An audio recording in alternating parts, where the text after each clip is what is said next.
Oke, selamat datang di part ketiga. Nah, kita langsung saja bahas selanjutnya di nomor 21 sampai 30. Nah, di sini perhatikan gambar berikut. Nah, di sini ada sebuah bangun datar, yaitu jajar genjang.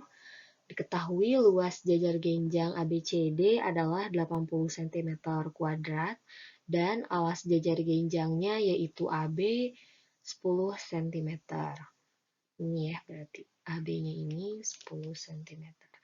Tinggi jajar genjang ABCD adalah, nah kita harus ingat luas dari jajar genjang itu adalah alas kali tinggi. Nah, karena kita tahu di sini luas jajar genjangnya adalah 80 cm kuadrat, berarti tinggal kita substitusikan saja. Alasnya adalah 10 cm kali tingginya.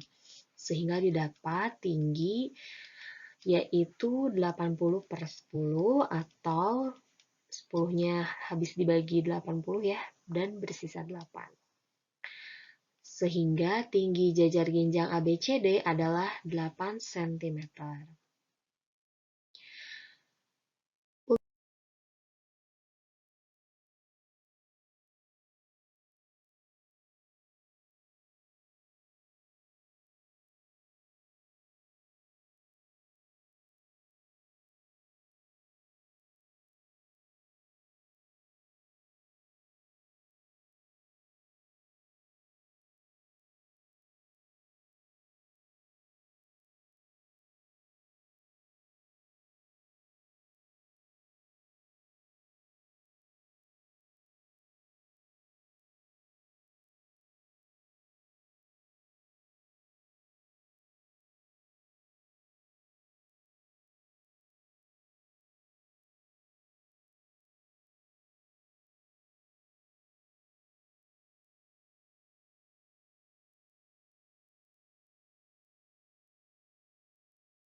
Soal berikutnya, pertambahan penduduk setiap tahun Kampung Toga mengikuti aturan barisan geometri.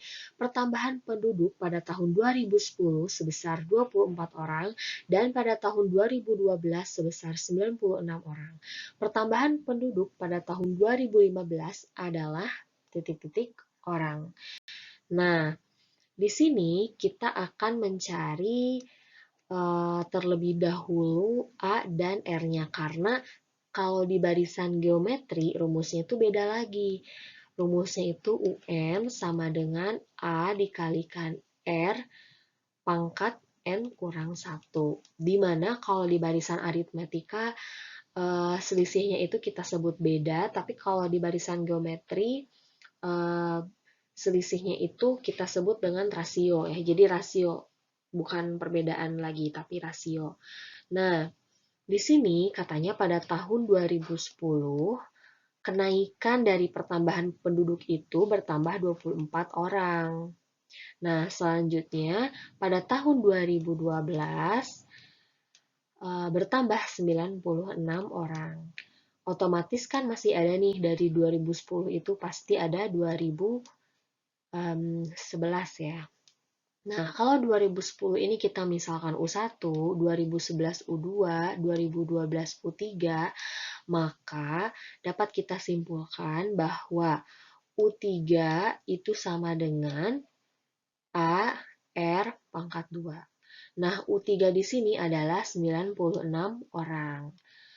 Terus A-nya itu adalah dari U1 ini, yaitu 24. Dikalikan dengan R kuadrat. Nah, selanjutnya R kuadrat sama dengan 96 dibagi 24.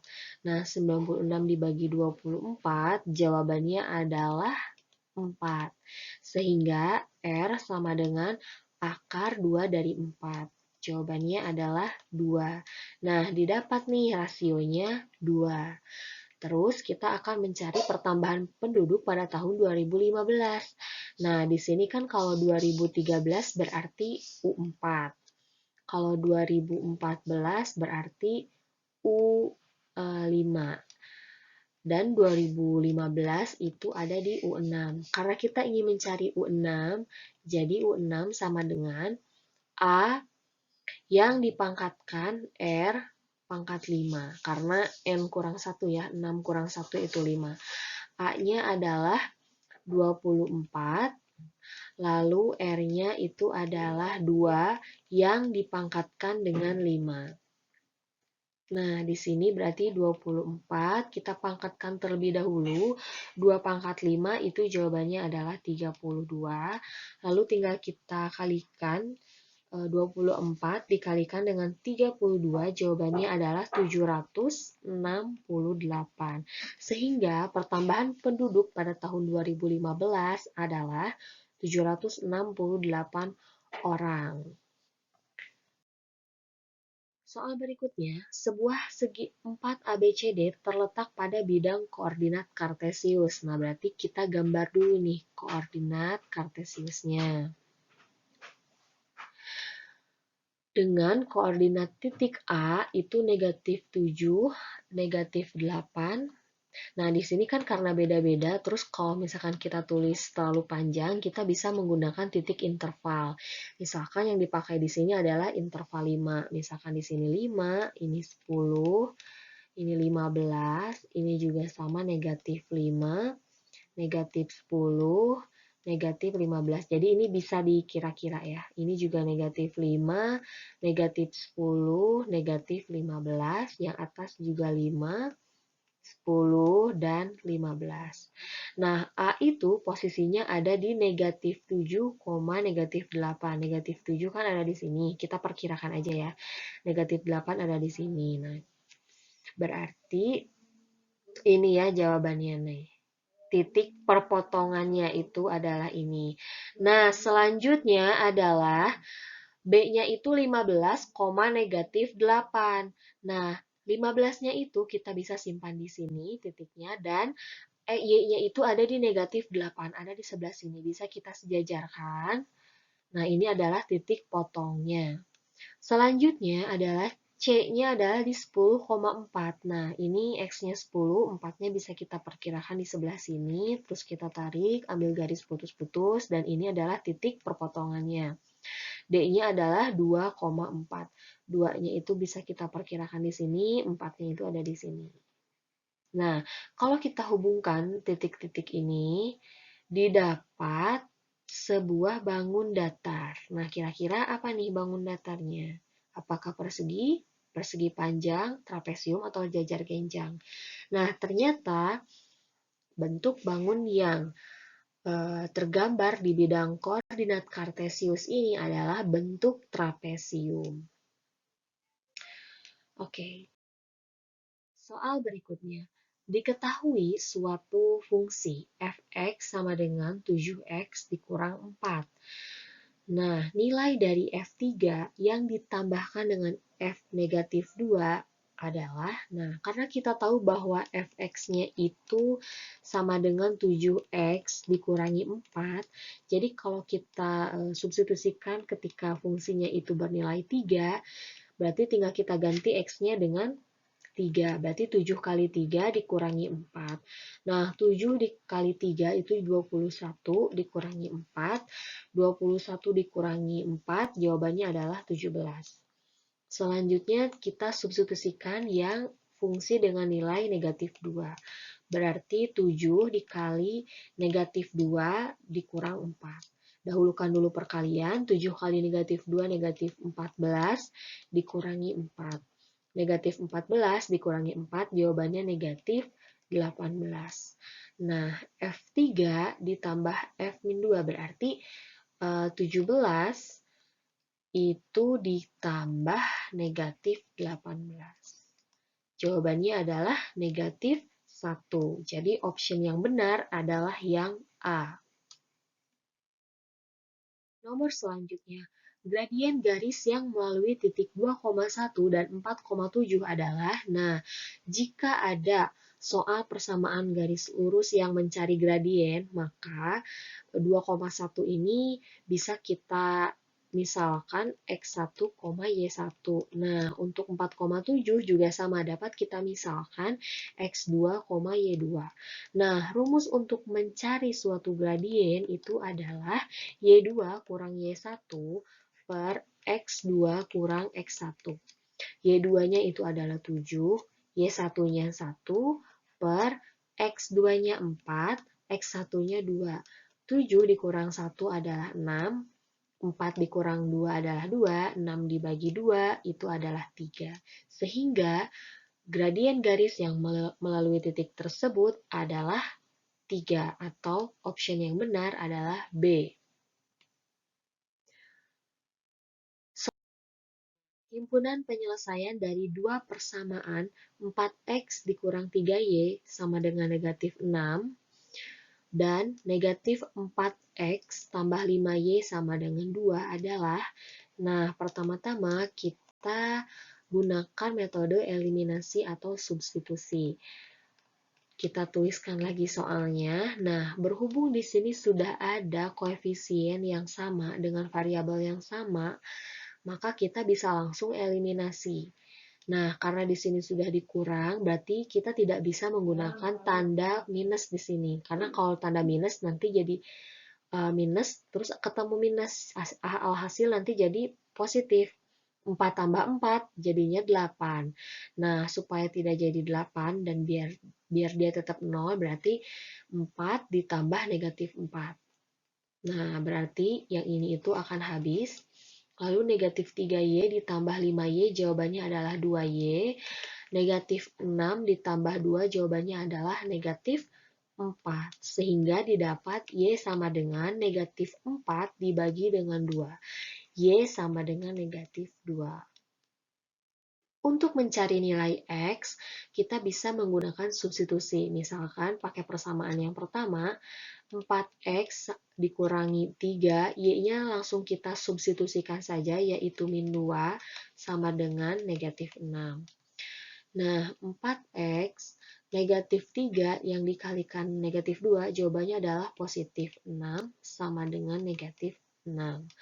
Lalu 4x sama dengan negatif 6, karena pindah ruas berarti tandanya berubah jadi negatif 6. Lalu 4x sama dengan negatif 12. X didapat sama dengan negatif 12 per 4 atau X sama dengan negatif 3. Nah, karena untuk mencari himpunan penyelesaian itu harus didahulukan dengan X terlebih dahulu, sehingga himpunan penyelesaiannya itu X, Y atau X-nya itu adalah negatif 3 dan Y-nya itu adalah negatif 2. Option yang tepat itu adalah yang A. Nah, jangan sampai kalian memilih yang C ya, karena ini terbalik. Soal berikutnya. Dalam sebuah tempat parkir terdapat 90 kendaraan yang terdiri dari mobil beroda 4 dan sepeda motor beroda 2. Jadi ada 90 kendaraan nih, berarti X tambah Y sama dengan 90. Lalu kalau kita menghitung roda secara keseluruhan itu ada 248 buah. Berarti mobil yang beroda 4 itu kita misalkan 4X tambah motor yang beroda 2 berarti 2Y sama dengan total rodanya 248. Nah, di sini kita gunakan eliminasi atau substitusi. Kita pakai eliminasi di mana kita akan mengeliminasi yang variabel Y-nya. Berarti yang persamaan pertama dikalikan dengan 2, yang bawah dikalikan dengan 1. Nah, berarti jadi 2X tambah 2Y sama dengan 180, lalu jadi 4X tambah 2Y sama dengan 248. Nah, di sini kita kurang, 2Y dikurang 2Y itu habis, 2X dikurangi 4X jadi negatif 2X, lalu 180 dikurangi 248 itu adalah negatif 68, sehingga didapat X sama dengan negatif 68 per negatif 2, atau pembagian dari negatif bagi negatif kan positif. 68 dibagi 2 jawabannya adalah 34.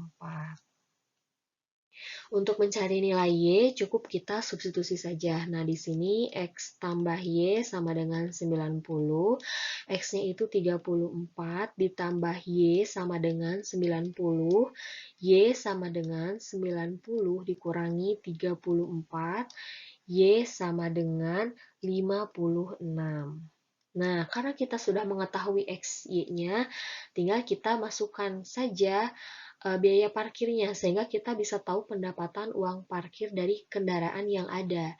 Nah, karena di sini mobil itu ada 34 mobil, berarti 34 mobil ini kita kalikan dengan biaya parkir mobil, yaitu 5.000.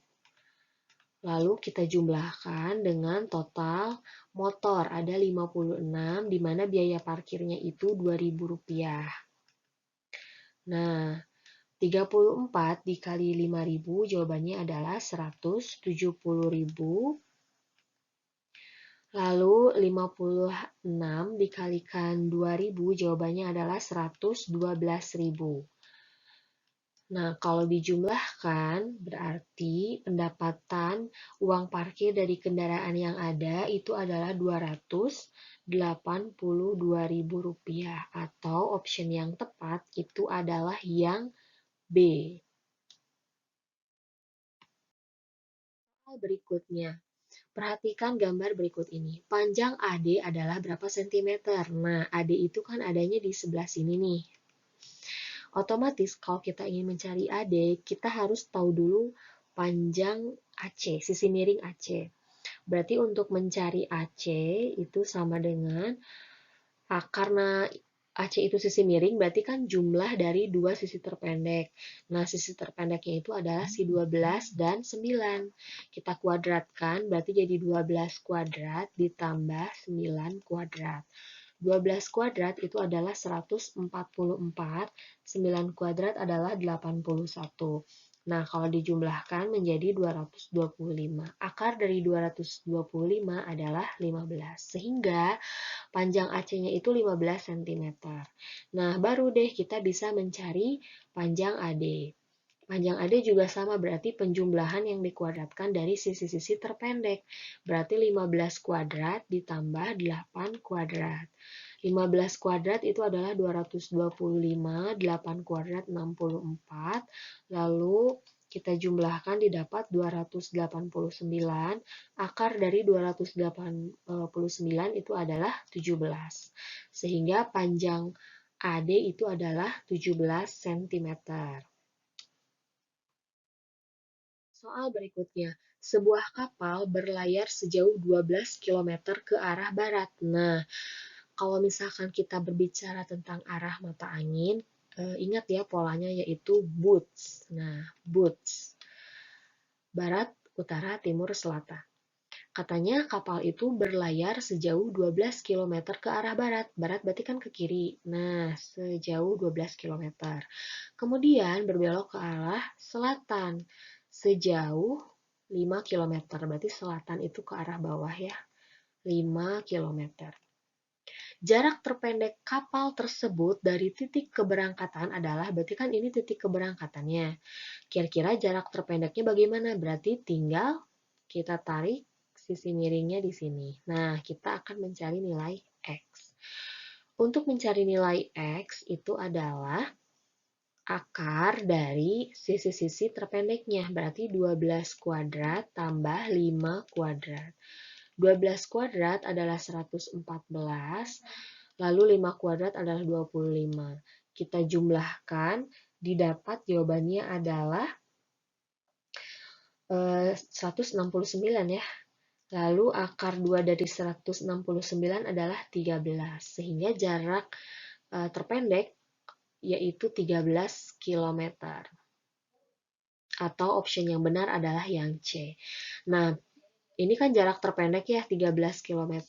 Kebayangkan kalau misalkan kita nggak pakai jarak terpendek, 12 ditambah 5 berarti 17 km nih, selisih 4 km. Berarti 13 km ini sudah merupakan jarak terpendek. Oke, itu adalah pembahasan soal dari nomor 20.